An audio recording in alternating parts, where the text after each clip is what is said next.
And it was that time of year again for the Midwest Gaming Classic. It is come and gone, and it was their 25th anniversary. And man, I am worn out from 4 days of just fun. The convention is just 3 days. You have Friday nights a preview night, Saturday is the opening of the convention, and Sunday's family day. But I usually extend the trip by going to a friend's house and playing some video games all night and all afternoon, then heading to the hotel for check-in around 3 on Friday. And I usually buy tickets for the VIG package, which is very important gamer, and that gets you in Friday night for preview night as well. And I highly suggest going to preview night. It's just not as crowded at that time in the game center, and that's the only thing that's open.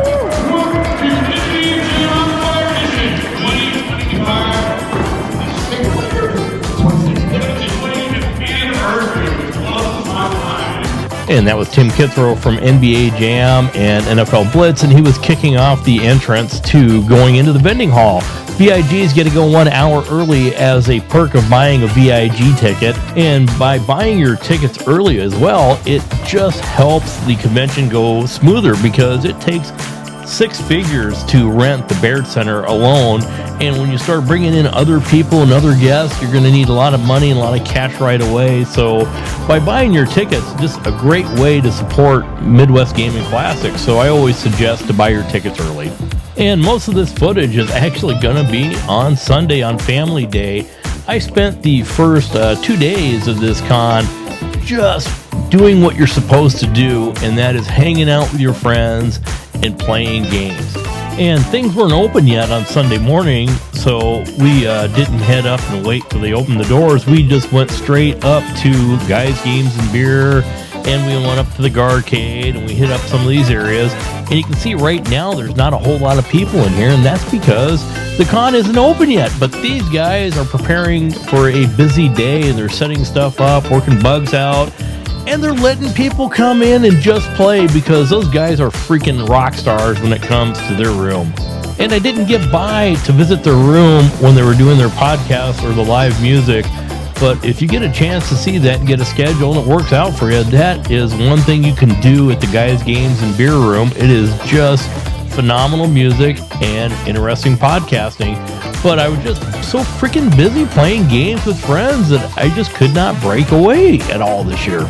And one of the things that I had on my list of pickups was to get the overlays for the Vectrex, and I picked those up this year. I regretted not getting them last year, and it instantly went back on my list for 2026, and that was one of the first things that I picked up, during the early access point, for the vending floor, because I wanted to make sure I had those suckers to take back home and play on my Vectrex. And I had a relative tag along with me to the convention, and he has never been to a game convention or even like a Comic-Con convention in his life. And I just gave him some advice because he asked me, what do I do? Do I just hang with you all day? And I said, no, you don't hang with me all day. It's not that I don't want you to hang with me. Find out what you want to do and do it. Go meet some new people, mingle a little bit, do the things that you want to do, and make sure that the convention is tailor-made to your likes, man. And, make sure you set a budget. That was another thing I told him. Set a budget. Just don't go out and buy everything you see. And going to a convention where they have a vendor floor and they got stuff to buy everywhere, you are just like a kid in a candy store, or you're like that kid in the candy aisle as you're leaving the grocery store with your mom just wanting to grab things, but you don't have somebody to tell you no. So you got to personally set a budget for yourself so that you know what you should be spending and what you need. So, there's a lot of impulse buying that you do at a convention, and some of the stuff you bring back can be just hilarious. But when you're a young guy and you got to set yourself a budget and you got bills to make and you don't have that, expenditures of being an old fart, you need to make sure that you budget at a convention. And last year, I missed the room that's on the screen right now because I just kept on walking by. I thought it was something else. I didn't see into the room. I didn't know that there was vendors in there, that there was games, there was a LAN party. I thought it was something I wasn't interested in, so I just kept on walking by this flipping room. So this year, I made sure that I was going to step foot in this room and check it out. And they had some fun stuff going on. And it's great seeing all these arcade games. I mean, I think there was more arcade games this year than there were in years past. And if you add all the rooms together, it was just a lot of stuff to do and a lot of stuff to play. And I really got heavily collecting about 7 years when I started going back to the Midwest Gaming Classic. I had a bunch of totes in the attic full of flipping video games from, all the way back to the Genesis. And I started way back, in the Atari 2600 days. And I've got a lot of my collection back over those years. So going to the vendor floor is a little bit tricky for me because I've got a lot of this stuff and I just don't need a bunch of crap that I'm not going to play, and I'm really selective of what I buy, and it's ridiculous because some of the stuff I buy is the common stuff. And here was one area that they actually had Nintendo Switch 2 games behind the counter, and a lot of them were new that probably came from their game store, but you're just not seeing Switch 2 games out there on the vending floor. And I know it's still within their first year of being a console, but there's a controversy with the physical versus digital versus key card, and whatever side you prefer. I think there's room for everything, but we can't get rid of the physical games. And it's not MGC without a escalator video shot. You gotta get a video shot of somebody traveling up the escalator. It's like a common thing. So I kind of dropped it in between the two escalators and let the camera roll that way, give it a different perspective from the normal looking in awe between everybody over the edges. And pinball is huge at MGC. You're going to find pinball machines in corners and rooms up front in the arcade. They are flipping everywhere, man. There was an Atari room. It was Atari user group out of Chicago, and they had a pinball machine in their room. And it was freaking awesome. I love me some pinball. And there's several tournaments that go on during the event, and there's some on Friday night, Saturday, and Sunday, and it is just fun to watch some of these players out there warm up in the game center because they got some skills, and it's kind of fun to watch. Last year they had several games that were set up with spectator monitors, and this year I didn't see one set up with a spectator monitor. I don't know who did it last year, but it was missed this year because it is really fun to watch some of these advanced players play. And it'd be cool to see like a live stream, maybe get Retro Ralph in.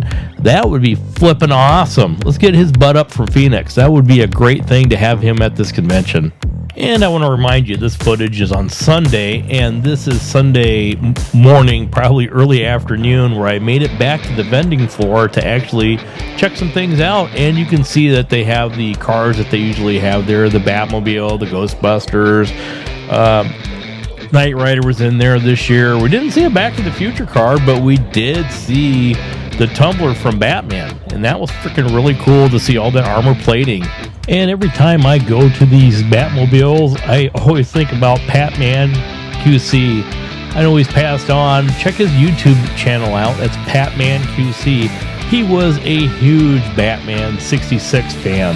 And this is something I really don't see that often, but this is a whole row of Sega 32X games. I was just floored by one vendor having that many games in one spot. It was pretty cool. And I collect for the Atari 5200. I don't know why I do. The system's not bad, but that controller sucks. But it was just something that's connected to my childhood that I like to have. And it was flipping cool because earlier, the day before, I went to the same pile and I actually found a Gremlins complete in-box copy for the 5200. That's something you don't see out there every day, and it's a hard one to get. And, a few years back, I remember, I kept on buying tons of 5200 games, and I thought maybe there's a chance that I can complete a complete set for the 5200. But then I was reading about Gremlins and how little of them there were made. I thought there is no way I'm ever going to complete that series. I actually found 2 box copies at that vendor.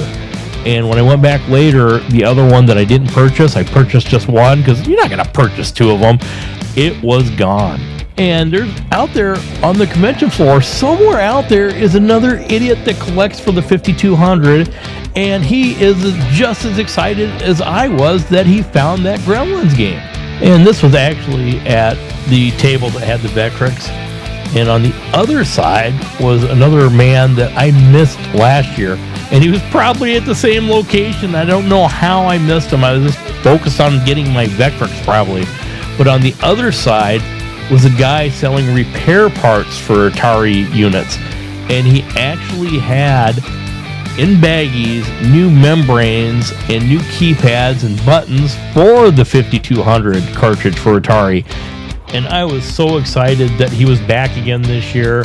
I saw it probably in John Hancock's video that he purchased some, but I didn't find him last year at the convention, and I was heartbroken because I wanted to repair some of the stuff. So now I got his business card, so if anybody needs to know the information that, you just ask me in the comments. I got it in the other room, and I will gladly share that information because this guy deserves the business, because there's nobody else out there selling these parts, and it is necessity for these 5200 cartridges because they just freaking break all the flipping time.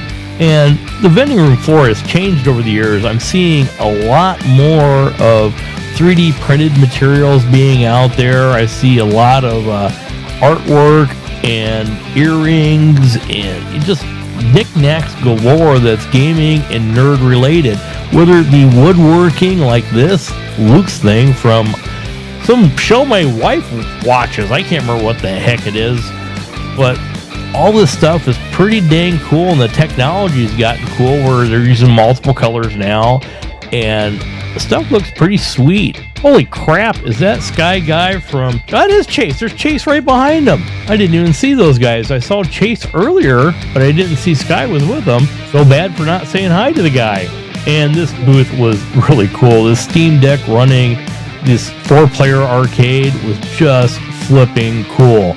And the pinball machine they had set up was playing the Elvira House of Horrors game, and it looked pretty cool, man. It's not like playing on a real pinball machine, but if you wanted an option to play a digital machine at home, this would be a great option. And I think it was around $6,000, which is a price of one, pro model Stern, but you're probably getting tons and tons of options to play games on here. So like she's loading up Deadpool right now, so you got Stern's Deadpool playing. It's probably VPX, but it's playing right here on this system.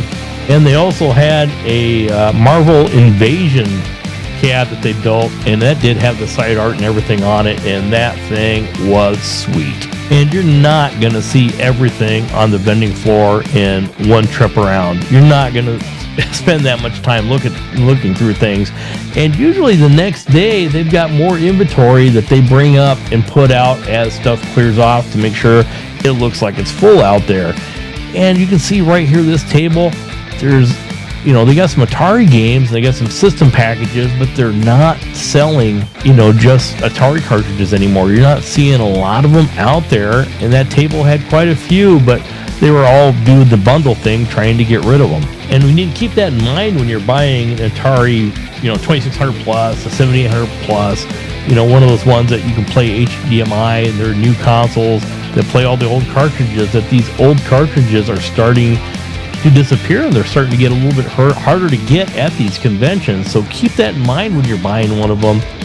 And if you did buy one of them, you might have to spend more money and get some of the new reproduction cartridges that Atari sells, and they were here at the convention as well again this year. And it's really cool because they have a really kick-butt area where they set up all these old consoles from a television to Atari, because they bought the television now. So they had all these consoles set up playing all these games, whether it be reproduction games, you can see them right there. There's some indie games that are brand new that you can buy, and you could play them right here, and they were all on these Commodore, CRTs, and they look flippin' crisp on those CRTs. And that's the reason to buy, a 2600 plus, because you get that HDMI and that high def view of your old games. And all these arcade machines that are set up here, was for an auction. You can see the numbers and what they wanted to start off their bids at. And they brought them here as an auction that they were doing right now, right when I was filming this, they were doing the auction.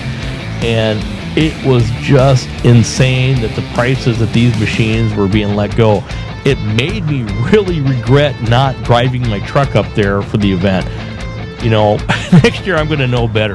I think I'm just going to take the truck and be ready to haul something big back. And in fact, over here on the right-hand side, there is a House of the Dead 2 that went up for auction, and it only sold for $350. $350 for a freaking House of the Dead 2. So, live and learn. Next year, I'm bringing the truck, baby. They even had some coin pushers right here. You know, so you could make money at your arcade if you bought these too. And I know who bought those two. So congratulations on your brand new used coin pushers. I hope you make all your money back really dang quick. Now, this is the game center, which is in the main hall. So, I mean, they had room for all this stuff, man. It was just huge. And whether you're a pinball fan, an arcade fan, a console fan, they had games for everybody in this area. And Spooky Pinball was a force to be reckoned with at the convention, man. Their new game, Beetlejuice, was the hot item. And you had Pokemon there, and it was just as popular, and they had just as many units. But, man, I'm telling you, there was always a line at the Beetlejuice games, and people were just playing them. And my home arcade has one. We've had one for about a month now, so I've been kind of thinking maybe I wouldn't get on a machine. I just hit up the stuff that I can't play at home, but I still gravitated right over there and played some Beetlejuice. And when I got there Friday night and they opened the doors, the first thing I wanted to do was just to walk the whole floor and see what they had. And games that I really wanted to check out was Harry Potter, because there's not one really close by to where I live in southern Minnesota to play a Harry Potter. So I wanted to check it out and get some game time on it and actually play the game. And the other one I wanted to see was Winchester House, which was not there at the convention, and I thought maybe we'd see a Yukon Yeti there. There was no presence there for a Yukon Yeti as well. I don't know why those companies don't gravitate towards the Midwest Gaming Classic, but the pinball is freaking huge in this area. And American Pinball was back at Midwest Gaming Classic this year, and they brought some old machines, and they brought the new Houdini that is just a anniversary edition of the game. Now, this Black Emperor game was flipping cool. It was kind of like an Excite bike. All you had is that roller on the left and a gas button, and that was it. So all you had to do was start the game, and I'm holding the camera here, so you're just going to see me wipe out. But you would want to keep your motorcycle on the screen and don't go off the screen because you just die. So the longest you can keep that going will set the record. And that was really flipping cool game. This thing was awesome. It was a Pop-A-Shot, but had a video screen background, and it was all animated, and it kept the score as well. And I thought this thing was pretty cool for an updated Pop-A-Shot. You know, who would not like this in their house, man? This would be really cool. And the Pac-Man's been a staple here at Midwest Gaming Classic for a while. They must own this game, but it's a beautiful game, and there's always people playing on it. So I'm going to work my way around the Jersey Jack area back to the other pinball and walk through some other arcade machines. But I just want to point out this high-end Harry Potter with a topper on it was just gorgeous. And no matter if you got the low end or the high end, the screens on those looked great. I couldn't tell if it was a bezel up front at one point in time where it was keeping score on that screen, or if it was the video screen, and it was all a video screen. It was that sharp. And what the world needs more is more freaking light gun type of games, and to get more accurate. And they had a guy selling them up front that were wireless, but there was a lot of light gun games, whether they're hunting games or not. But this racer was a big one with everybody. And I got to give a shout out here to Kingpin Games and Tilt Amusements. They really brought a lot of games, and this arcade that they had set up for pinball was flippin' awesome. And you can guess what they brought a lot of. It was the Pokemons. And to be fair, I've only played one Pokemon game my whole life, and that was Pokopia. And I never finished it. I just got to try it. And it was kind of cool to get on it and try to learn it, but I just wasn't getting the whole flow of the playfield yet. And I think that's what really swayed my opinion on it. But you see, I got on the board for Jurassic Park there. I am number 7. Was I 7? I'm not going to go back and look. But I got on there, and I was still on there on Sunday. Nobody was playing that one, really, because my score is below average, and it still wasn't my best score on the Jurassic Park. And what I really love about going to the Midwest Gaming Classic, and it's really obvious on Family Day, that people are just there having fun and enjoying themselves. You'll see families standing at a pinball machine that'll be laughing, or they're just learning to play it for the first time and experience it, something new for themselves. And you can see the joy on people's face. Gaming brings people together. And I can think back to the first Midwest Gaming Classic that I went to. I got out of my comfort zone. It was the first one after the pandemic, and I just decided just to get out of my comfort zone, get back into collecting, and see what was available out there. And I made my way all the way from southern Minnesota till Milwaukee. It was a heck of a drive by yourself. You're not with anybody. You're staying in a hotel by yourself.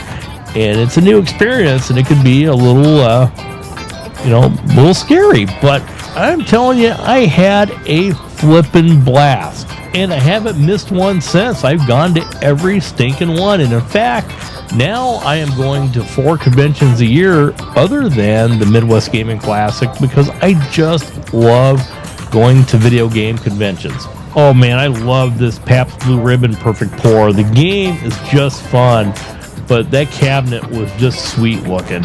And there was a lot of arcade machines this year at the convention. And even back in the arcade area, I just think there was a lot more than there was the year before, and it was freaking cool. This is how it should be. I had so much fun looking at these games and hopping on one every once in a while. I know I spent a lot of time playing pinball, but I did hit up some of these games, when they came available. They had this area that had old no flipper pins, and just a classic how they first came out, and they were well maintained, they were refurbished, and they were gorgeous, man. These guys really just preserved some history and shared it with the convention, and really appreciate it. It was a really neat thing to see. I didn't go through the museum like I normally do. I really went through fast, and I just try to get people playing games because, when you see it once, you've seen it again. When you see one video, you've seen somebody else's video. It's the same stuff over and over again. So I just wanted to just kind of give a glance over and say, yeah, here's some stuff right here. This is what the video game space looks like. But here's people playing and having a good time. And that's what I wanted to kind of show in this part of the video. And you can find anything in the museum from Pong all the way up to, a PS5. Everything was here to play, and people would sit down and actually play them. So, I don't have Typing of the Dead for the Dreamcast, but you could sit down and actually play it right here and enjoy it. And that guy was showing his girlfriend or wife how to play Typing of the Dead. And there was everything set up in this area, from flat screens to CRTs. So when you get a CRT, there's going to be some light gun games going on out there. But there was also some technology with the PS5 that actually had, the PS Move guns that, kind of simulated it. And I just wish they would bring more of this type of technology gameplay into the living room or into the game room once again, because we are just losing some fun games out there. A shooter game was so flippin' fun back in the day. Now, Perifractic from Retro Recipes is probably just freaking insanely giddy that, look at this, man, we got the Commodore 64 actually here on the floor this year. I'm debating picking one of these up, man. I was a big Commodore 64 guy back in the day. And this cartridge thing has been here for years, and it just shows you all the different cartridges over the years. And the Ralph Baer display was here with his, some of the games that he designed. But what hasn't been here is this Fairchild Channel F display. They've had the Fairchild F here in the museum, but wasn't this great of a display.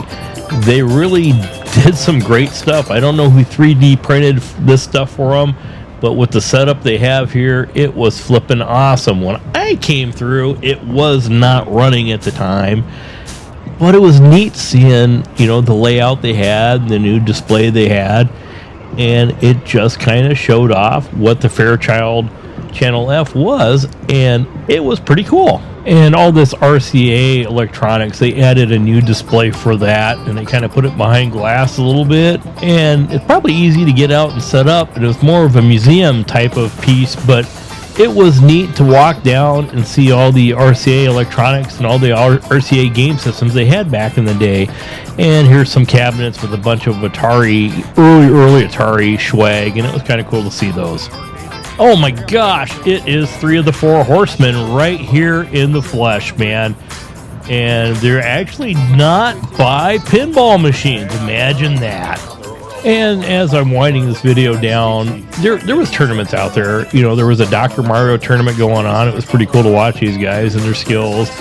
And there was, right next door to that, there was a Tetris tournament going on. But also, we had Merge was sitting there in a booth, and they're getting ready for their first expo in Michigan. It's a Michigan Retro Gaming Expo this August in Kalamazoo.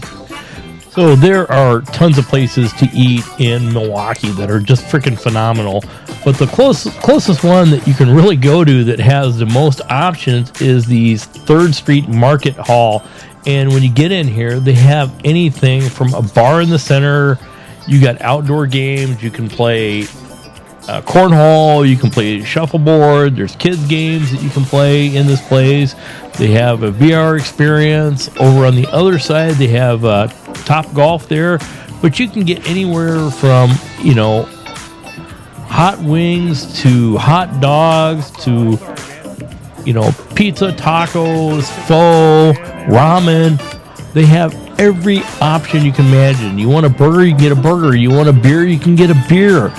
And there's plenty of places to sit, and you can go with a group of people, and everybody can get what they want. And I had to leave the convention floor to come over here to Popcorn City to get my wife some Chicago mix. Even though we're in Milwaukee and you're not allowed to call it Chicago mix anymore, I had to get that for her before heading back to southern Minnesota. And some of the cosplay that I saw on the floor was just phenomenal. I cannot wait to see other people's videos. And right at the end, I find a box of 5,200 cartridges. They're distinct. You can see them. Those big black things that don't have labels up top, those are 5,200 cartridges. And I had every stinking one in there but one. And I picked that one up, and that Gremlins to add 2 more to the 5,200 collection. And this is really early in the morning, so I don't think anybody's really gone through here yet, and there's no hot games going on, but this is the room that people will play Magic and other card games, and they'll play, any board game that you can check out. But they also had Beyblades in here this year where you can do competitions. Last year they had the Rubik's Cube competition in here, the Speed Cubes, but that was pushed out to the hall this year, and you just had tabletop gaming in this area, and it's big. A lot of people will stay in this room. Just as I gravitate towards the pinball and the video games, there's a lot of people that just come to this convention just to game in this room. And I think that game was called Crokinole, and I really don't know anything about that game, but I know it's very popular and a lot of people play it. But if you wanted to just pick up a game and check one out to play at the convention with some friends, you could grab 3 other friends, grab a board game, sit down, and play a new game. One year they had the vending floor in this room, and it was a little bit smaller, but I'm telling you, the carpet felt so flippin' good on your feet because you're walking around all day. It's not big enough for a vending floor. I mean, you had to open up some other sides to it, and you had to have separate rooms for stuff. But boy, if this area was carpeted back here, man, my dogs wouldn't be barking by the end of the night. And I was hoping to play some new pinball machines. You know, Dungeons & Dragons right there. There was only 2. Last year, you couldn't walk without seeing one of them. That was their hot item right there. And this year, I was hoping to see a Winchester house, which I never saw. Turner Pinball didn't show up. We did not see Yukon Yeti here.